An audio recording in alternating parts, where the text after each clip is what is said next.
یہ بخشش کا مہینہ ہے۔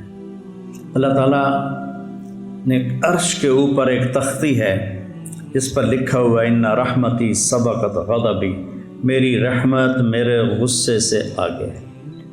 ورب الغفور ربکم الغفور ذو الرحمہ لو یؤاخذہم بما کسبوا لعجل لهم العذاب بل لهم موعد لن یجدوا من دونہ موئلا۔ کہ تیرا رب الغفور ہے اور الرحیم ہے، اگر وہ پکڑنے پہ آتا تو تم میں ایک بھی زندہ نہ چھوڑتا، انسان تو انسان، جانوروں کو بھی مٹا کے رکھ دیتا۔ میری رحمت میرے غصے پر حاوی ہے۔ پھر رحمتی وسعت کل شیء، غضبی وسع کل شیء نہیں کہا، رحمتی وسعت کل شیء، میری رحمت ہر چیز پہ چھا گئی، میرا غضب ہر چیز پہ چھا گیا، یہ نہیں کہا۔ پھر اللہ کے جو صفاتی نام ہیں 99، ویسے تو بے شمار ہیں، نہ ان کی کوئی حد ہے نہ حساب ہے، جو ترمذی کی روایت میں 99 نام ہیں، ان میں صرف ایک نام اللہ کے غصے کو بتاتا ہے، باقی سب اس کی بادشاہی کو، شہنشاہی کو، رحم کو، کرم کو، سخاوت کو، فضل کو، محبت کو بتاتے ہیں۔ 99 میں سے ایک، وہ 1 اور 98 کیا نسبت؟ ایک صفت ہے المنتقم، انتقام لینے والا، ان اللہ واللہ عزیز ذو انتقام، المنتقم، قیامت کے دن ٹھکانے لگا دے گا مجرموں کو۔ تو المنتقم کے علاوہ باقی 98 نام اس کی رحمت، محبت، طاقت، قدرت، ہیبت، جلال، جبروت، کبریائی، شہنشاہی پر دلالت کرتے ہیں۔ اور المنتقم کو میرے نبی لائے کہاں ہیں، یہ بڑی خوبصورت بات۔ تو میں دیکھ رہا تھا تو مجھے المنتقم پر میری نظریں ٹک گئیں کہ المنتقم کو میرے نبی لائے کہاں پر ہیں۔ چھری کے اوپر غلاف چڑھا دو تو کاٹے گی جی، تلوار کو اس کے نیام میں ڈال دو تو کاٹے گی نہیں، ٹھیک، چاقو کو بند کر دو تو کاٹے گا۔ تو اللہ کے نبی نے المنتقم کو نا نیام میں ڈال دیا ہے۔ کیسے کہ البر التواب، یہ پہلے، العفو الرؤوف یہ بعد میں، البر نیکی کو قبول کرنے والا، ایسے ہی البر، التواب رحم کرنے والا، توجہ دینے والا، معاف کرنے والا، یہ دو ہو گئے۔ پھر العفو درگزر کرنے والا، الرؤوف مہربان۔ تو اب یہ میرا ہاتھ دیکھو، البر التواب ادھر، العفو الرؤوف ادھر، اور ان کے بیچ میں ہے المنتقم، ایسے کر کے منتقم کے چاروں طرف اللہ کی رحمت کو ڈال دیا، ادھر بھی اس کی اپنی رحمت کی دیواریں کھڑی کر دی۔ اور یہ میرے رب نے میرے نبی کو یہ نام بتائے تو اللہ نے اسی ترتیب پر بتایا اور میرے نبی نے اسی ترتیب پر سنایا، تو خود اللہ نے اپنے منتقم کو ہلکا کرنے کے لیے کہ میرے بندے ڈر نہ جائیں۔ ایک دفعہ ایک نوجوان میرے پاس آیا کہ اللہ کے رسول کی زیارت ہوئی ہے، تو انہوں نے کہا کہ طارق جمیل سے کہو سورہ واقعہ لوگوں کو سنایا کرے، تبلیغ کے پرانوں کو، کہ وہ ساری سورت دعوت ہی دعوت ہے، اور جنت زیادہ سنائے جہنم کم سنائے، جنت زیادہ سنائے جہنم کم سنائے۔ تو اللہ تعالیٰ نے یہاں ایسے اپنے غضب کو اپنے ہی رحمت کے ناموں میں بند کر دیا، ایسے کر کے۔ تو کوئی بھورا ہی ہوئے گا جڑا اس تو بعد نہ بخشیا جاوے، کوئی بد نصیب ہی ہوگا۔ تو یہ مغفرت کا مہینہ ہے۔ ایک آیت ہے، اکثر لوگوں میں یہ ہوتا ہے کہ ہماری تو بخشش ہی کوئی نہیں، نا امیدی ہوتی، پتہ نہیں ساڑی بخشش بھی ہونی ہے کہ نہیں ہونی، اسے اتنا گناہ کیتے نا سی ساڑی معافی کوئی نہیں۔ تو اللہ کہتا ہے یا عبادی، اے میرے بندو، تو اے میرے بندو میں جو پیار ہے، یا عبادی یا عبادی، اے میرے بندو. تو میرا آدمی اسے کہتا ہے جو اس کی پسند کے مطابق چلے. میرا بیٹا میں اسے کہتا ہوں جو میری مان کے چلتا ہوں. ورنہ تو ماں باپ کہتے ہیں تو ہماری اولاد ہی نہیں ہے، اور اخباروں میں اشتہار دے دیتے ہیں میں نے اپنے بیٹے کو آگ کر دیا. تو اللہ کہہ رہا ہے یا عبادی. پہلے صرف اس لفظ کا آپ مزہ لو، یا عبادی، اے میرے بندو. تو اس کے بعد آنا چاہیے ایمان والو، تقوی والو، نیکی والو، جہاد والو، روزے والو، علم والو، ذکر والو، تہجد والو، سخاوت والو، محبت والو، درگزر والو.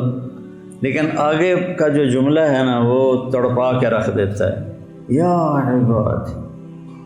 یا اللہ کون؟ تیرے بندے کون؟ الذین اسرفوا علی انفسہم، جن کی زندگی میں نیکی نام کا ایک حرف بھی نہیں ہے نا. تم بھی میرے ہی ہو، تم بھی میرے ہی ہو. یا عبادی الذین اسرفوا علی انفسہم. کس محبت سے اللہ نے نافرمانوں کو، بچے پہ ناراض ہوتے ہو تو لہجہ کتنا سخت ہو جاتا ہے، شاگرد پہ استاد ناراض ہوتا ہے اس کا لہجہ کتنا سخت ہو جاتا ہے. اور میرا اللہ ان سے بات کر رہا اعلیٰ انفسہم اسرفوا اعلیٰ، جن کی زندگی میں نیکی کا کوئی ایک ڈاٹ بھی نہیں ہے، ایک نقطہ بھی نہیں ہے. اعلیٰ، پوری زندگی ان کے گناہوں میں ڈوب گئی ہے. پانی میں آپ غوطہ لگاؤ تو پورے پانی میں نیچے چلے جاتے ہو نا، پھر ابھرتے ہو. تو یہ وہ لوگ ہیں جنہوں نے گناہوں کے سمندر میں ڈائیو کیا، غوطہ لگایا اور گناہوں میں گم ہو گئے. اللہ نے کہہ رہا ہے اے میرے نافرمان بندو. اس سے زیادہ اور اللہ کا پیار کیسے بتاؤں؟ اے میرے نافرمان بندو. تو سہمے ہوئے ہیں، ڈرے ہوئے ہیں، ساڑی تو بخشش کوئی نہیں، ساڑا تو کوئی حال کوئی نہیں. تو اللہ تعالیٰ کہہ رہا ہے لا تقنطوا من رحمت اللہ، میری رحمت سے مایوس نہ ہونا، مایوس نہ ہونا. ان اللہ یغفر الذنوب جمیعا. ایک ان، یہ بچے سمجھیں گے، ایک پھر اسم ذات، صفت نہیں آئی، اسم ذات. ان اللہ اپنے ذاتی نام کو لائے. پھر یغفر الذنوب، ذنوب پر پھر الف لام آیا. پھر جمیعا، اس کی مزید تاکید آئی، بے شک اللہ تمہارے سارے کے سارے اگلے پچھلے نئے پرانے گناہ معاف کر دے گا. کیوں؟ انہو، تم مانو یا نہ مانو، وہ اللہ جو تمہیں معاف کر دے گا. کیوں معاف کر دے گا؟ کہ ہوا، انہو ہوا، ایک انہو پھر ہوا، تاکید کے اوپر تاکید. انہو ہوا الغفور الرحیم، وہ ہے ہی غفور الرحیم، تو تمہیں معاف کیوں نہ کرے. بس اتنی بات ہے. وَأَنِيبُوا إِلَىٰ رَبِّكُمْ، توبہ کرو. توبہ کے بغیر اللہ تعالیٰ کا قانون کے خلاف ہے کہ توبہ بھی نہ کرے اور کہے مجھے اللہ معاف کر دے گا. پھر تو حسین اور شمر ایک ترازو میں تل گئے. توبہ کی شرط رکھ، توبہ کر لو. اور توبہ میں نے جمعے سے پہلے بتایا کہ آسمان تک اپنے گناہوں کو پہنچاؤ تو پھر کہو یا اللہ معاف کر، تو اللہ سارے معاف کر دیتے.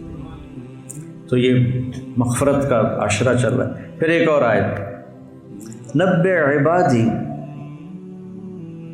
انی انا الغفور الرحیم وان عذابی هو العذاب العلیم. میرے بندوں کو بتاؤ، بار بار نبے بار بار بتائیں، یا میرے نبی میرے بندوں کو بار بار بتائیں کہ میں بہت بڑا غفور الرحیم ہوں اور میرا عذاب بہت دردناک عذاب ہے.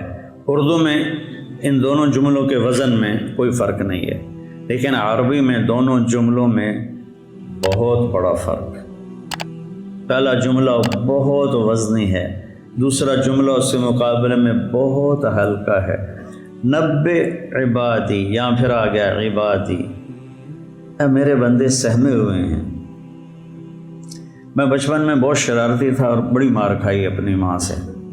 تو میں شرارت کر کے نا وہ گھر کے کونے میں چھپ جاتا تھا اور پھر یوں کر کے دیکھتا تھا کہ میری ماں دا موڈ کی ہو جائے، ایسے کر کے دیکھتا تھا، صرف میری آنکھیں ایسے باہر آتی تھی، پیچھے میں چھپا ہوتا تھا۔ تو اللہ تعالیٰ کہہ رہا ہے یہ میرے بندے بھی ڈرے بیٹھے ہیں اور چھپ کے مجھے دیکھ رہے ہیں کہ پتہ نہیں معافی ہے کہ نہیں ہے۔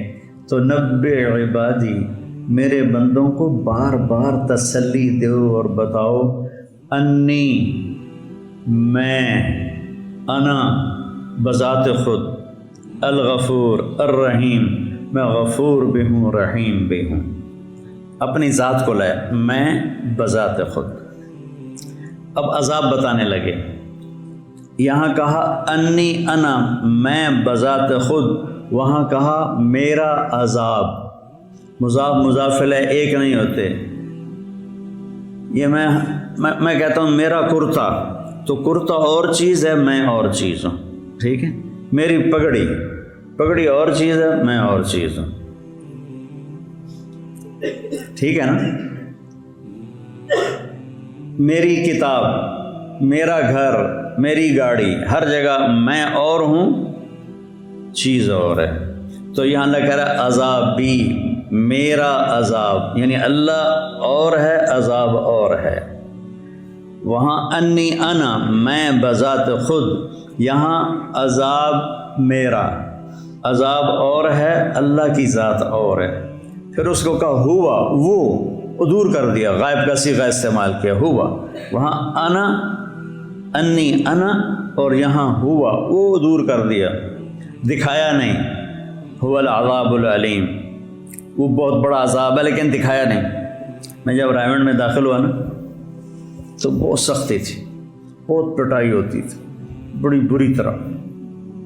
اب میں گورنمنٹ کالج سے آیا اور نیا تو میرے استاد تھے مولانا عبد الرحمن صاحب رحمۃ اللہ علیہ، تو وہ بہت مارا کرتے تھے۔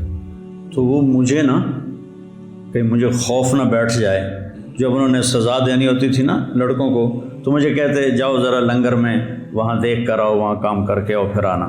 تو مجھے لنگر بھیج دیتے تھے، پیچھے ڈنڈا کاٹ لیتے سن کہ میں دیکھ نہ پاؤں۔ مجھے خبر ملتی تھی کہ آج محمد حسین کی بڑی پٹائی ہوئی ہے، آج خورشید کی بڑی پٹائی ہوئی ہے، لیکن میں دیکھتا نہیں تھا۔ تو اللہ نے یہاں اپنا عذاب دکھایا نہیں، انا عذابی ہوا، او دیوار دے پیچھے، اور غفور الرحیم انی انا، میں تمہارا رب تمہارے سامنے کھڑا ہوں اور تمہیں کہہ رہا ہوں میں بڑا مہربان ہوں، اور میرا عذاب وہ پچھا دور ہے، وہ شیخوپورہ روڈ سے، وہ بڑا عذاب ہے۔ کتنا خوبصورت فرق اللہ نے دونوں جملوں میں رکھا ہے۔ اپنی رحمت کو بتایا تو سامنے آ گیا، اپنے عذاب کو بتایا تو اس کو چھپا کے بتایا۔ جس اللہ کے نبی پر اللہ کا عتاب آیا تو عبست و تولیت نہیں کہا کہ آپ کے چہرہ بدل گیا اور آپ نے منہ پھیر لیا، نہیں، عبس و تولی، جیسے اللہ کے نبی موجود نہیں، ان کی غیر حاضری میں کہہ رہے ہیں۔ جیسے کسی شاگرد کو وہ حاضر نہ ہو اور استاد اس کو ڈانٹے کہ وہ دیکھو کیسا سست ہے، آتا نہیں ہے، کتنا بے وقوف ہے۔ براہ راست ڈانٹنے کا اثر اور ہوتا ہے، اور خبر ملے کہ تجھے آج مولوی زبیر صاحب ڈانٹ رہے تھے تو اس کا اثر اور ہوتا ہے۔ تو یہاں عبس و تولی، وہ ان کے ماتھے پہ تیوریاں آ گئیں، وہ انہوں نے اپنا منہ پھیرا، اعراض کیا۔ سبحان انجاءہ، وہ ان کے پاس آیا ایک نابینا۔ تو اپنے نبی کی ذات کو غائب کر کے تنبیہ کا جملہ استعمال کیا۔ تو یہاں بھی اللہ تعالیٰ نے اپنے عذاب کو غائب کر کے بتایا، اپنی رحمت کو سامنے کر کے بتایا۔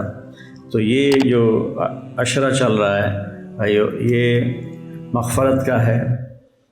تو ہم اگر اللہ سے بخشش چاہتے ہیں تو جن لوگوں سے ہم ناراض ہیں ہم انہیں معاف کریں اور اللہ پہ اس کا اجر چھوڑ دیں۔ تو یہ جو بچے آپس میں بعض اوقات کھٹ پٹ ہو جاتی ہے، تو یہ بھی کوئی اگر ایسا مسئلہ ہے کسی بچے کا کسی بچے کے ساتھ، تو وہ بھی جا کے ایک دوسرے سے معافی مانگو، ایک دوسرے کے گلے لگو۔ ایک مدرسے میں نے بیان کیا تو وہ دورے کے طلبہ تھے، تو میں یہ آپس کی محبت معافی کی بات بہت کرتا ہوں. تو اس کے بعد مجھے ایک لڑکے نے آ کے بتایا کہ جی آپ کے بیان کے بعد 2 لڑکوں نے آپس میں صلح کی ہے. پہلا سال جب یہ مدرسے میں آئے تھے تو آپس میں کسی بات پہ لڑے تھے اور 9 سال تک انہوں نے ایک دوسرے کو سلام کلام نہیں کیا. آج آپ کے بیان کے بعد دونوں گلے مل کر روئے تھے. تو ایسے بچوں میں بھی ہو جاتی ہے کھٹ پٹ. اور محلے کے لوگ بھی بیٹھے ہیں، بھائیو معاف کرو، درگزر کرو. اور معافی مانگنے میں بڑا مزہ ہے، معافی مانگنے میں اور معاف کرنے میں بڑا مزہ ہے. حضرت معاویہ رضی اللہ تعالیٰ عنہ فرمایا کرتے تھے مجھے معاف کرنے میں اتنا مزہ آتا ہے کہیں اللہ قیامت کے دن یہ نہ کہہ دے کہ تو اپنے مزے کی وجہ سے معاف کرتا تھا. تو بھائیو غصہ نکالنے کا مزہ بھی ہوتا ہے پر وقتی ہوتا ہے، اور پی جانے کا اور سہ جانے کا اور درگزر کرنے کا جو مزہ ہے نا وہ مستقل ساتھ رہتا ہے.